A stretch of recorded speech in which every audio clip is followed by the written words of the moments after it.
안녕하세요. 저는 40대의 아이를 키우고 있는 전엄맘입니다. 집안일을 하거나 혼자만의 시간이 있을 때마다 이 채널에 담긴 많은 사연들을 보며 제가 겪었던 일을 다시금 꺼내어 생각하고는 했어요.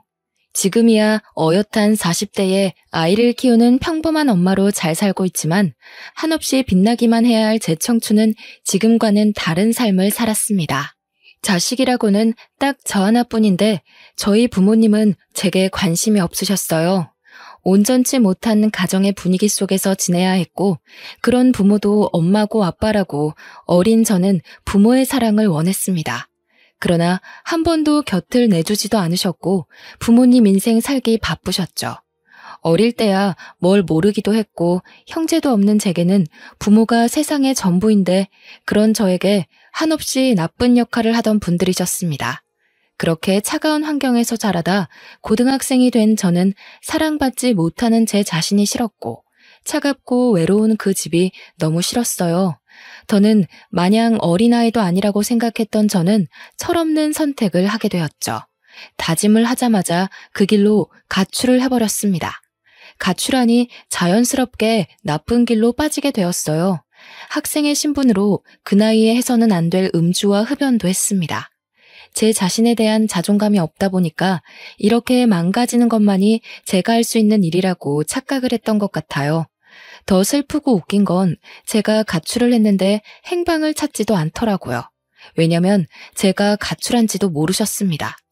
어떻게 부모가 이럴 수 있지? 라는 생각이 드시죠?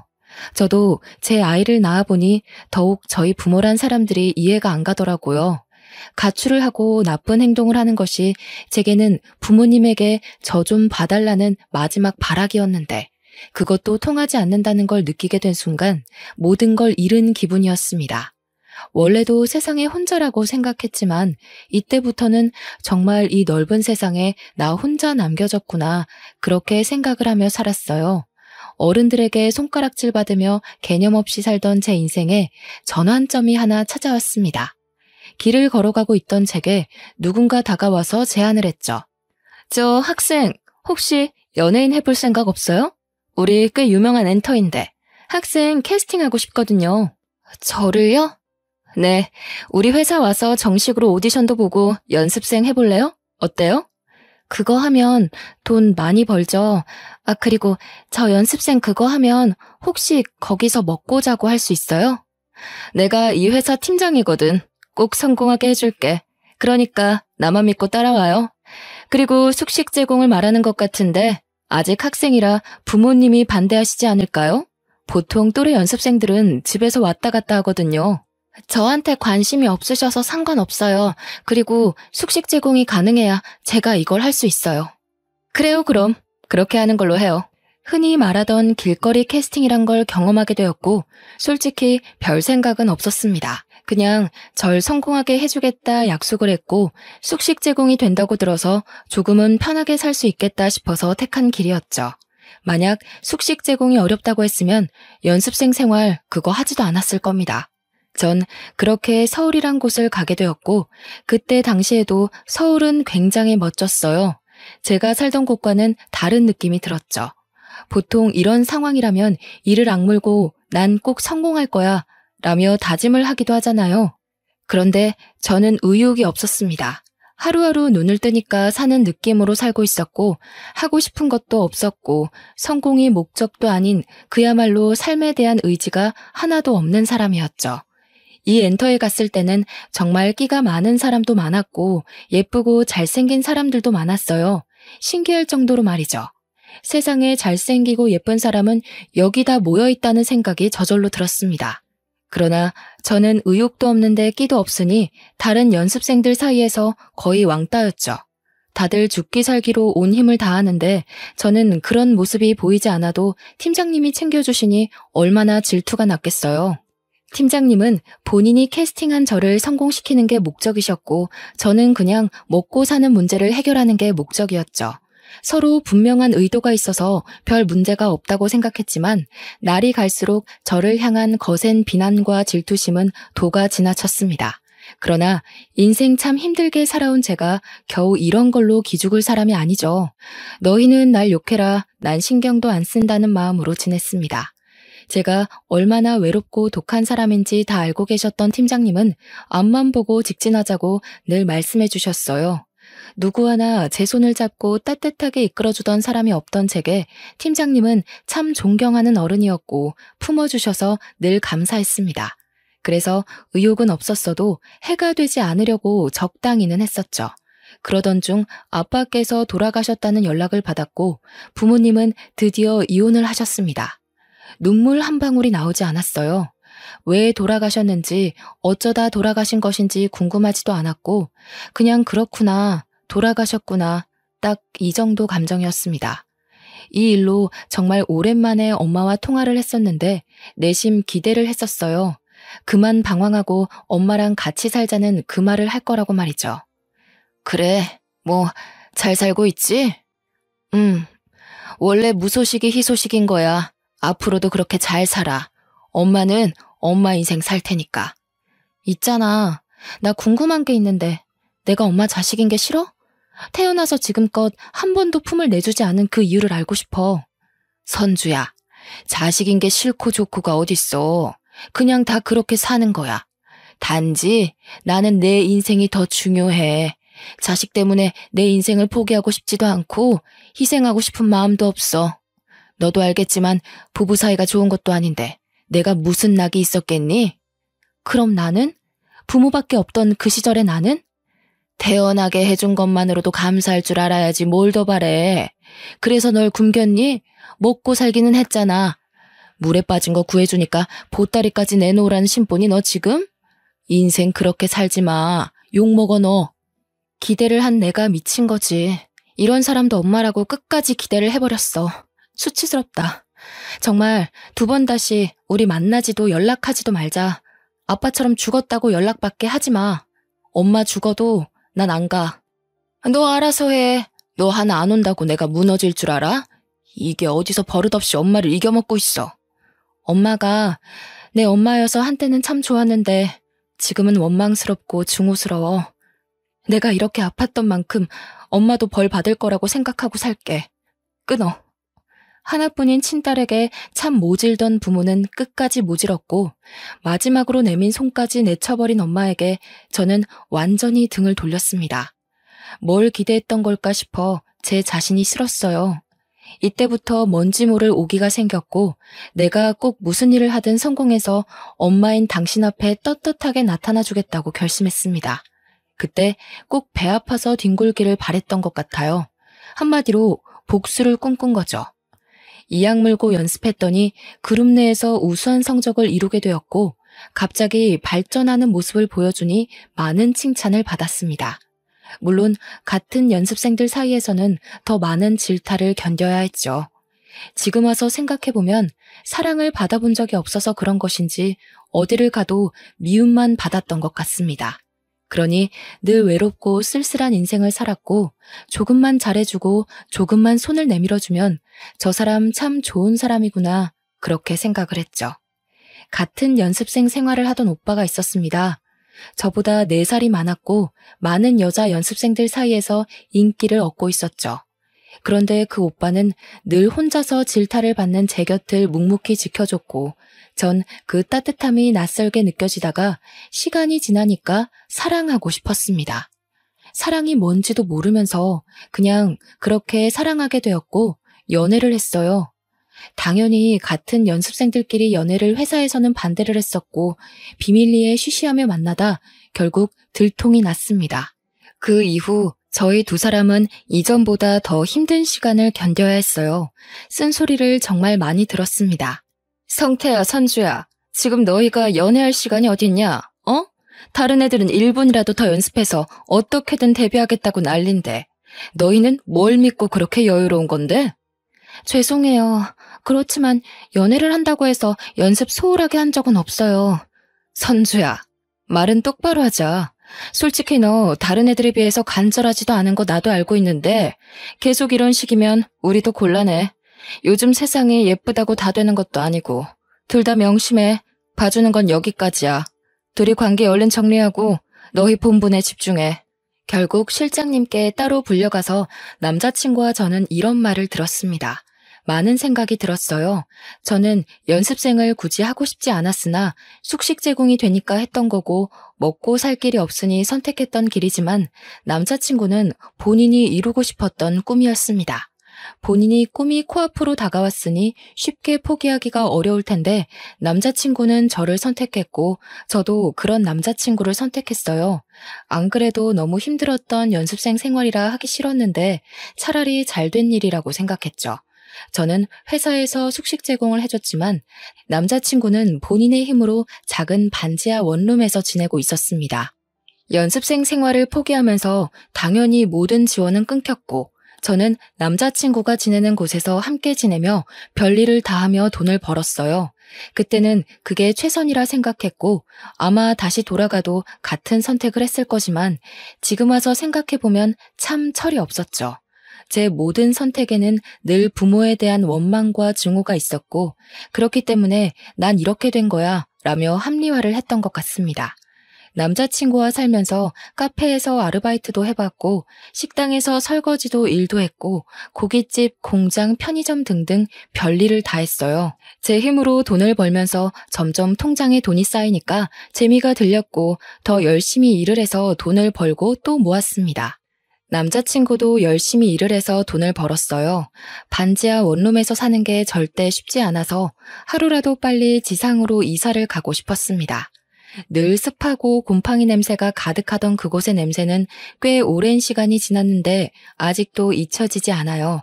뭔가 제게 그 반지하는 많은 의미를 줬던 곳인데 제 힘으로 얻은 것도 아니긴 했지만 가장 바닥인 반지하에서 스스로 시작해서 점점 올라가 보자라는 의미가 있었습니다.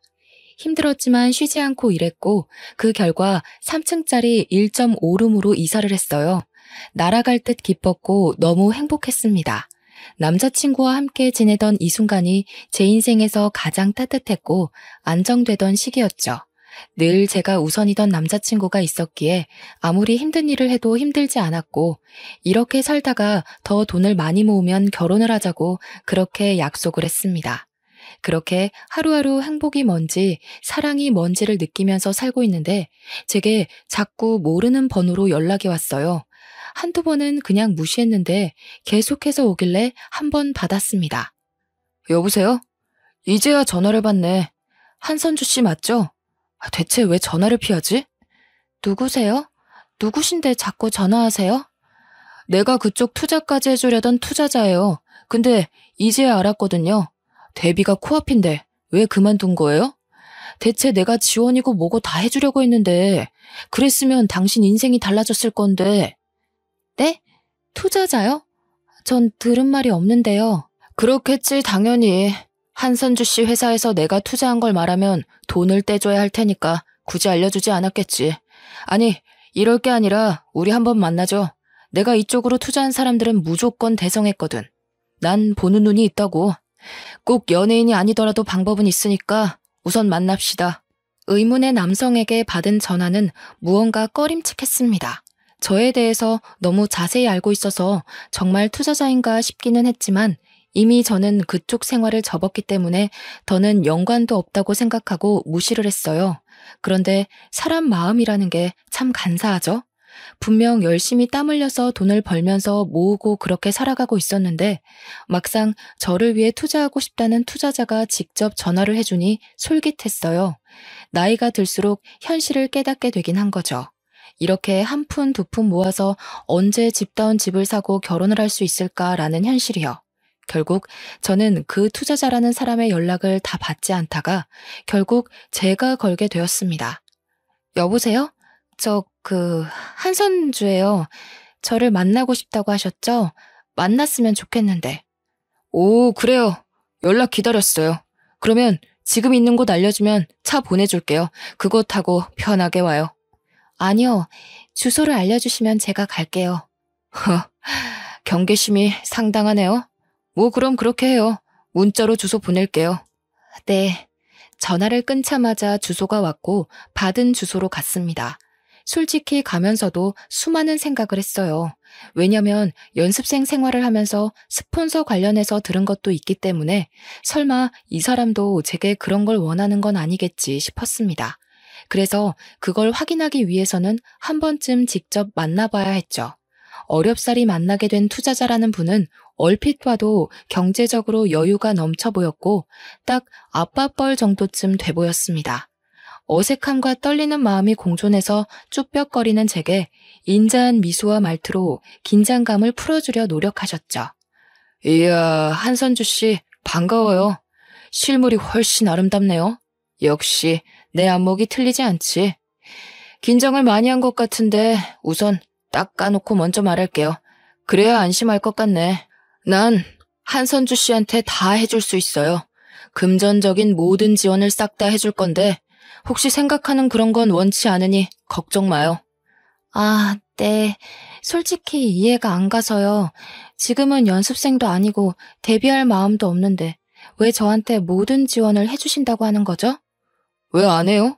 본인의 길인데. 대신 그쪽 회사에서 많은 사람들 사이에서 어렵게 가지 말고 내가 소개하는 엔터 쪽에서 편하게 갑시다. 나는 엔터 쪽 사업에 투자를 많이 하는 사람이고 매우 진지해요. 한선주 씨 한 명 제대로 투자해서 잘 키우면 내가 보는 이익이 많지. 당장은 손해처럼 보여도 말이야. 저 남자친구도 있고 동거도 하고 있어요. 이런 제가 연예인이 되면 소문이 꼬리를 물지 않을까요? 그런 세탁쯤이야. 우리가 늘 하는 거니까 걱정 마요. 언제까지 그렇게 구질구질하게 살 거예요? 기분 나쁠 수 있지만 이미 어느 정도 조사는 해서 대충 상황은 아는데 한선주 씨는 그렇게 살 사람이 아니에요.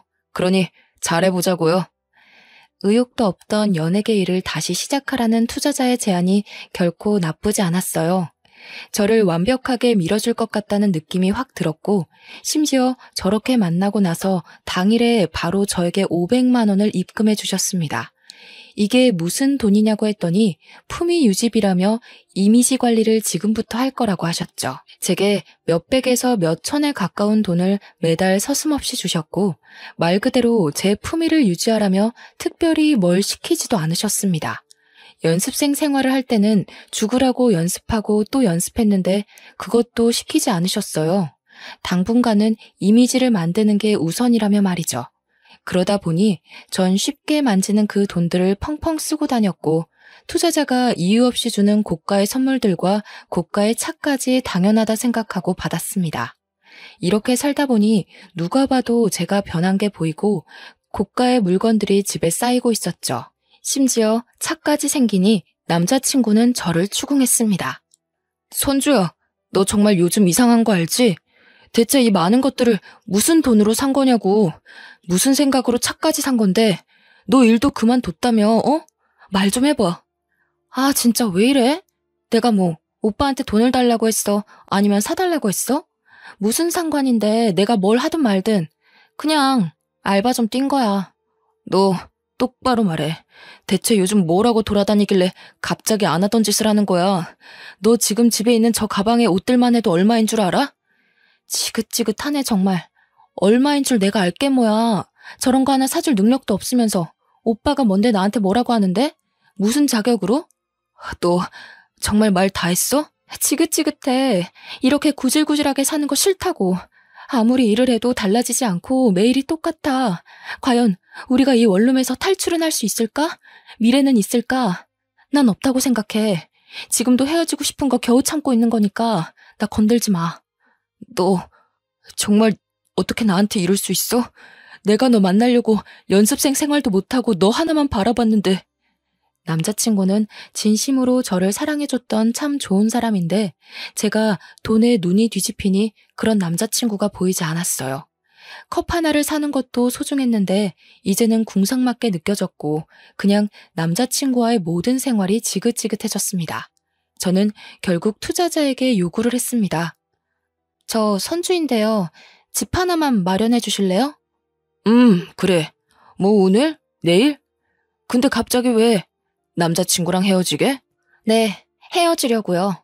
이제 정리해야죠. 언제까지 이렇게 살겠어요. 그래, 아주 잘 생각했네. 바로 내일 나와 사람 보내줄 테니까 짐 정리도 하지 말고 사람 시킬 거니까.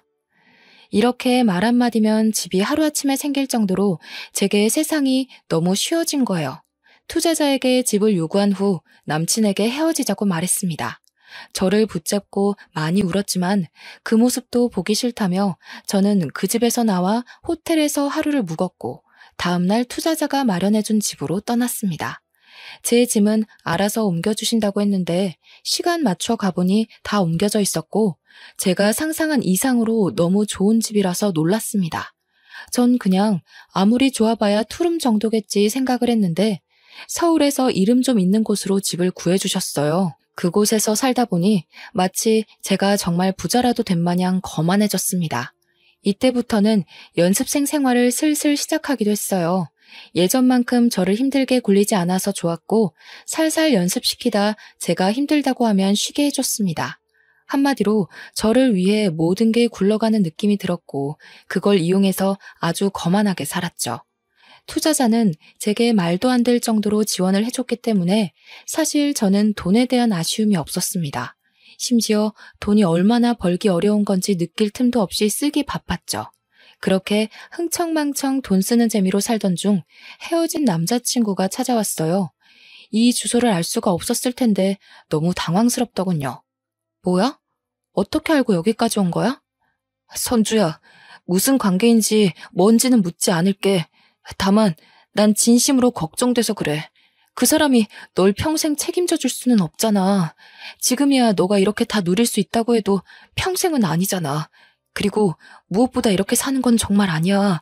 선주야, 너 왜 그래 정말. 부러우면 그냥 부럽다고 해. 내가 어떻게 살든 내 인생이니까 신경 쓰지 말아줄래? 우리 헤어진 사이인데 내 뒷조사를 한 것인지 뭔지는 모르겠지만 나에 대한 관심 자체를 꺼줄래? 내가 사랑하는 여자가 망가져가는 모습을 어떻게 보고만 있어. 나한테 다시 안 와도 괜찮아. 아니, 바라지 않아. 그렇지만 예전에 너답게 살아가줘, 선주야. 내 마지막 부탁이야. 웃기고 있네. 나다운 게 뭔데? 난 지금 이 모습이 가장 나다운 모습이라고 생각해. 그러니까 제발 참견 말고 너나 잘하고 사세요. 남자친구는 절망에 빠졌고 전 그 사람을 비웃어주며 집으로 들어왔습니다. 이때까지만 해도 웃겼어요. 헤어진 전 남자친구 주제에 무슨 자격으로 제게 이래라 저래라 하는지도 모르겠고 어떻게 여기까지 찾아와서 저러는 건가 싶었습니다. 평소와는 다르게 너무 과한 감정이 느껴졌어요. 과하게 화가 났고 과하게 어이가 없었습니다. 그때는 몰랐지만 지금 생각해보면 정말 사랑했던 사람 앞에서 부끄럽고 창피했던 거죠. 남자친구의 말을 무시한 채 여전히 저는 사치를 부리면서 살았고 그야말로 완전 다른 인생을 살고 있었습니다. 그러던 중 어느 날은 투자자가 호텔로 저를 초대했어요. 간혹 투자자와 함께 좋은 곳에서 뭘 먹거나 호텔에서 회의를 하거나 하는 경우가 있었기에 대수롭지 않게 생각하고 갔습니다. 심지어 이날 가게 된 그 호텔이 서울에서 세 손가락 안에 꼽히는 곳이고 VIP룸에서 회의가 끝나면 그 방에서 하루를 묵으라고 하셨거든요. 그래서 설레는 마음으로 갔습니다. 약간 평소랑 달랐던 건 투자자가 그날따라 표정이 어딘가 묘하게 달랐어요. 왔어? 밥은 먹었니? 아니요. 회의 끝나면 룸서비스 시키려고요. 룸서비스? 좋지. 어떻게? 내가 지원해주는 삶을 살아보니 좋지? 전에 만난 그 친구랑 살았을 때랑 비교가 안 될 건데. 그치? 그렇죠. 근데 오늘 회의 주제는 뭐예요? 에이, 왜 이렇게 급해 오늘따라. 난 궁금한 게 많은데. 내가 생각을 해봤단 말이야. 선주 너한테 들어가는 돈이 어마무시해. 근데 정작 너는 나한테 주는 기쁨이 아직 하나도 없어. 그럼 내가 돈 줄 맛이 안 나겠지? 네? 갑자기 왜 그런 말을 하세요? 생각을 해봤다고 했잖아.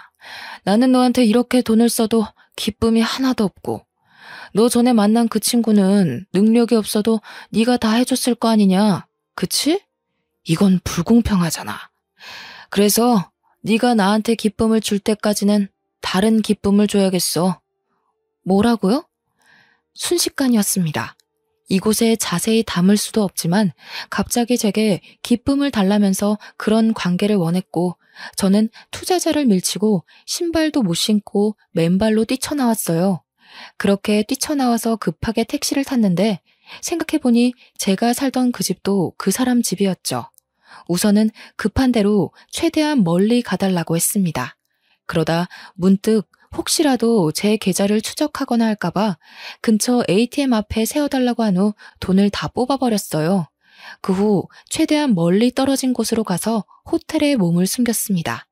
한참을 울고 또 울었고 그제야 정신이 들더라고요. 핸드폰 전원도 꺼두고 무서워서 아무것도 못한 채 호텔 방 안에만 숨어 지낸 지가 일주일쯤 되었을 때 저도 생각이 어느 정도 정리가 되었습니다. 모든 걸 내려놓고 정신 차리고 살아야겠다고 말이죠. 일주일 동안 자책을 너무 많이 했고 저 자신이 너무 한심해서 말로 다 설명할 수도 없었지만 살고는 싶더라고요. 그래서 용기를 내 핸드폰 전원을 켰는데 투자자에게 미친 듯이 연락이 와 있었습니다. 보니까 내용이 그랬어요. 기쁨도 주지 않고 도망만 친 저를 용서할 수 없다며 죽을 때까지 쫓을 거니 멀리 도망쳐보라는 협박성 문자들이었습니다. 이외에도 본인 소나기에서 벗어날 방법을 알려주겠다며 그동안 지원받은 모든 것들을 다 내놓으면 놔주겠다고 했죠. 한참을 고민하던 끝에 용기를 내 투자자에게 직접 전화를 걸었습니다. 저예요. 지금 이게 뭐 하는 짓이에요? 애초에 계획한 내용과는 전혀 다르잖아요. 당신 멋대로 계약 위반해놓고 이제 와서 지원한 거를 갚으라고요? 웃기지 마세요. 선주야, 내가 늘 말했잖아. 어딘가에 사인할 때는 꼭 자세히 읽으라고. 너 그 계약서 제대로 안 읽었구나. 거기에 쓰여 있는데 1년 안에 데뷔 못할 시에는 내가 원하는 기쁨을 데뷔할 때까지 주면서 지원받은 걸 갚아야 한다고. 그게 딱 적혀 있어, 선주야. 뭐라고요? 당신 진짜 사람 아니구나. 내가 그럼 너 따위한테 그런 지원을 이유 없이 해줬겠니? 다 이유가 있는 거야. 이제라도 알았으면 몸으로 기쁨을 주던가 몸으로 일해서 갚던가. 뭐 선주 네가 선택해. 대신 오늘 안에 선택해서 대답을 해줘야 해. 안 그러면 어쩔 수 없이 내가 너를 찾아갈 거니까. 이딴 게 어딨냐고. 내가 그 돈을 어떻게 갚냐고. 돈을 못 갚으면 몸으로 갚으라니까. 더러운 놈. 가만 안 둘 거야. 그렇게 투자자와는 전화를 끊었고 답이 없었습니다. 제가 생각했던 것 이상으로 상황은 심각했고 뒤늦게 찾아본 계약서에는 정말 그런 내용이 적혀 있었어요. 아주 깨알같이 작은 크기로 말이죠. 세상에 공짜는 없는 건데 정말 멍청해도 어쩜 이렇게 멍청할 수 있는지 저 자신이 싫었어요. 결국 저는 도망자 신세가 되었습니다. 투자자는 저를 쫓았고 저는 도망 다녔고 그렇게 살았어요. 죽기 살기로 도망쳤는데 투자자는 제게 늘 문자로 그랬습니다. 아이고 놓쳤네. 이번에도 꼭꼭 숨어라. 머리카락 보일라. 너무 두렵고 무서웠지만 제가 다 저지른 일인데 누굴 탓하겠습니까? 이 와중에 전 남자친구가 자꾸만 떠올랐는데 그게 참 이기적인 거죠. 떠올리는 저 자신이 어이가 없더라고요. 그렇게 헌신적이고 착한 사람을 매정하게 버려놓고는 이제 와서 제가 죽을 것 같으니 떠올리는 것도 싫었습니다. 본인 꿈까지 포기하고 저를 선택한 사람인데 이제 와서 그 사람을 찾아가면 저는 정말 몹쓸 짓을 여러 번 하는 거겠죠. 그렇게 저는 안 돌아다닌 지역이 없었어요. 매일 지역을 바꾸면서 돌아다녔습니다. 더 이상 갈 곳도 없고 떠돌아다니며 도망다니는 것도 너무 지치더라고요. 설상가상으로 돈도 더 이상 없어서 견딜 수가 없었습니다. 다행인 건 정말 깊숙한 시골 동네를 우연히 가게 되었는데 거기서 만난 할머니께서 저를 며칠 동안 그냥 묵게 해주셨어요. 그게 감사해서 할머니 밭일도 도와드리면서 한 일주일을 넘게 있었던 것 같습니다. 그런데 거기까지 투자자가 찾아와서 할머니께 제대로 인사도 못하고 도망쳤고 하필 짐도 제대로 못 챙기고 도망치는 탓에 주머니에 있는 돈이 고작 2만 원 정도였죠. 아마 그 할머니를 추궁해서 제 짐가방을 투자자가 가져갔을 거라 다시 가봐도 의미가 없다는 걸 알았습니다. 결국 노숙이라는 걸 하게 되었고 공원 의자에서 하루를 지새우고 공중 화장실에서도 자고 그러다 정말 씻어야겠다 느껴서 찜질방에 갔어요. 딱 여기서 하루를 보낸 후 숙식 제공을 해주는 일자리를 구해야겠다고 생각을 했습니다. 그간 일자리를 못 구했던 이유가 일하다 도망치면 돈도 못 받고 가게에도 피해라고 생각해서 못했는데 더는 길이 없었죠. 노숙까지 하다 오랜만에 깨끗하게 씻고 컵라면을 먹고 잠이 들었는데 그렇게 개운하고 편할 수 없었습니다. 한참을 곤히 자고 있는데 누군가 저를 흔들어 깨웠어요. 순간 직감적으로 큰일 났다고 느꼈고 두 눈을 번쩍 뜨니까 제 얼굴 앞에는 투자자가 있었죠. 사람이 너무 놀라면 소리도 못 지른다는 말을 이때 실감했습니다. 악소리도 나지 않았고 그저 멍하니 쳐다봤어요. 투자자는 거칠게 저를 끌고 갈 줄 알았는데 잠시 조용한 곳 가서 얘기 좀 하자고 했죠. 그동안 봤던 모습과는 전혀 다른 모습이라 또 경계가 되었습니다. 또 무슨 속셈인데요. 차라리 그냥 때리든 뭘 하든 알아서 하세요. 더는 더 이상 이렇게 못 살겠어요. 미안해요. 내가 오해를 했더라고요. 사실 10년 전에 당신 엄마랑 결혼까지 약속했었는데 알고 보니 유부녀의 애도 있었더라고. 난 그래도 괜찮다고 기다리겠다고 했고 그 여자는 이혼하고 얼른 오겠다고 했었지. 그래서 간이고 쓸개고 돈이란 돈을 다 가져갔어. 딸이 아프네 뭐네 하면서 다 가져가 놓고 다른 남자한테 가버렸거든. 근데 그게 나랑 무슨 상관인데요? 그리고 저 그 사람에 대해서 별로 듣고 싶지 않거든요? 그러니까 이런 사이인 줄 몰랐어 내가. 그 여자가 내 모든 걸 다 빼먹고 도망친 게 너무 열받아서 복수하려고 선주 씨한테 접근한 건데 이번에 알았거든. 둘 사이가 남보다 못한 사이라는 것을. 내가 이걸 진작 알았더라면 선주 씨 괴롭히지 않았을 건데 정말 진심으로 미안해요. 뭐라고요? 그럼 이게 다 결국 엄마 때문에 그런 거라고요? 저한테 나쁜 짓도 하려고 했잖아요. 그것도 엄마 때문이라고 할 수 있어요? 그 여자가 무너지는 걸 보고 싶었거든. 보통 자기 딸을 건드리면 엄마는 다 미치니까. 근데 그 여자는 아니더라고. 정말 진심으로 사과할게요. 나 때문에 버린 시간에 대해서 모두 보상도 할게요. 뭐 이런 더러운 경우가 다 있지? 평생을 엄마라고 해준 게 없는데 그까지 정말. 근데 솔직히 돈에 눈 멀어서 행동한 제 탓도 있는데 누굴 탓하겠어요.